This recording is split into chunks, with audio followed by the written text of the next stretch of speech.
How exactly did I end up with 3 Racer X style tribute guitars?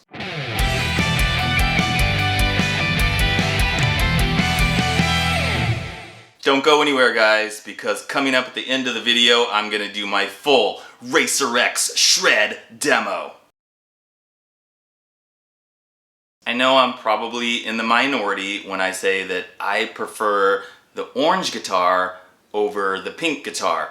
In fact, Bruce's orange ibophone is definitely by far my favorite Racer X guitar out of all of them. I found a seller on AliExpress that was able to make me some pretty cool guitars at very affordable prices, so I felt confident in asking him to make me an orange ibophone. So a little over a year ago, I placed the order with him, and it was never gonna be an exact replica. It looks very similar, obviously, with some key changes. There was just no way that it was gonna have a Kaler bridge, and to be honest, I really prefer hardtail bridges on my guitars anyway, so that's what I wanted. I did want it to be fairly close to Bruce's original guitar, so I showed him a bunch of pictures that I could find online of the guitar. Luckily, I was able to find pictures of the front and the back and the side and so forth, and I showed him pictures of the neck joint, and I said that's how they did it on his orange guitar, so hopefully you can do the same thing. And he was like, yeah, of course, we can do it exactly like that.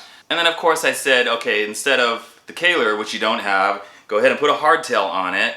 And I didn't want the pickup selector over here, because I'm just not used to a pickup selector being over there. I wanted it over here like I have on my other guitars. So 1 volume, 3-way toggle, hardtail bridge, 2 humbuckers, and then that set neck design like on Bruce's guitar. And I did request for him to make a slim neck profile. I said I wanted slim, thin. I even showed him a couple of diagrams and he was like, yeah, sure, no problem, we got it, no problem. And then it took months for that guitar to get completed and get to me because of the whole COVID business, because nothing could be shipped for several months. So I finally got the guitar. It looked great, I liked it, except the neck. The neck profile was way too fat and chunky. It wasn't slim at all. In fact, it was like the chunkiest neck out of all the guitars that he had made for me. And the problem with that is that I don't have the 10-inch alien fingers like Paul Gilbert does. I have pretty short fingers, so for me to play on a chunky neck like that,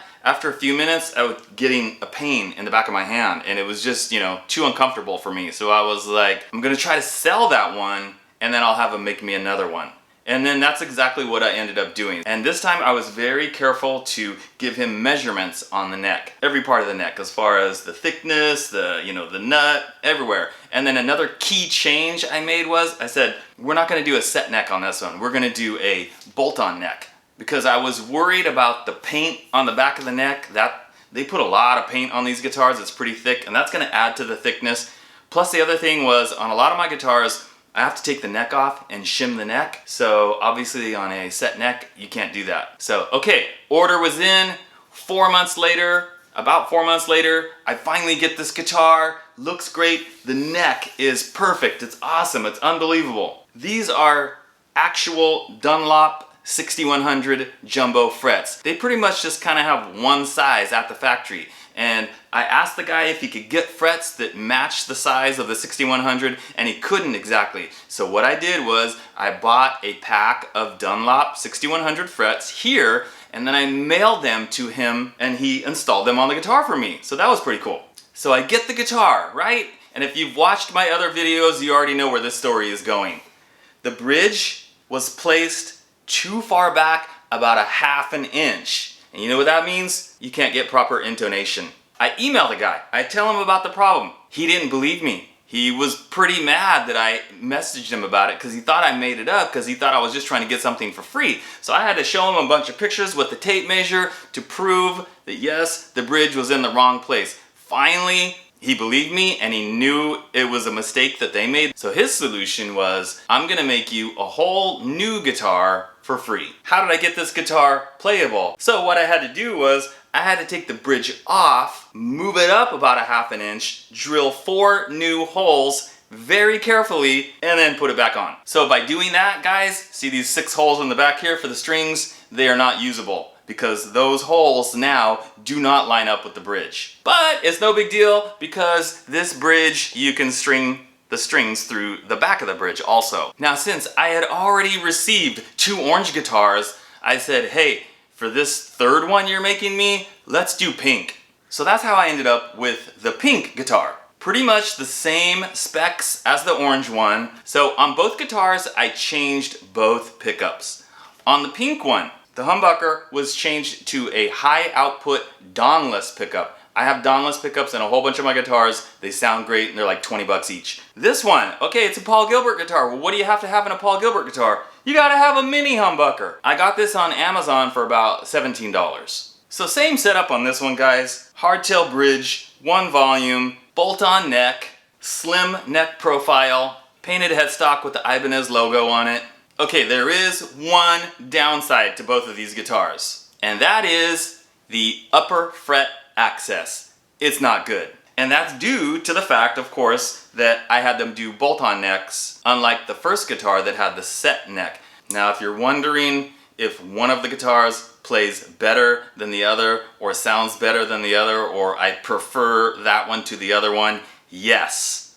And it would be the orange one. Like I said, this one has the actual Dunlop 6100 frets. The pink one does not. And for some reason, I think this neck also might be a tad slimmer. And one more thing, the upper fret access on this one is a little better than the pink one. All right, guys, bottom line, I really like both of these guitars. It's really inspiring to pick one up and start playing it. They both play good, they both sound good. And I think coming up here pretty soon, I'm gonna have him make me a pink Ice Stroyer. All right, guys, it is time for my full shred demo. But let me give you a disclaimer. I am not Paul Gilbert, and I am not Bruce Boyer, and I cannot play like those guys. So I'm just gonna do my best shred attempt, and I hope you guys like it.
Alright guys, that's it.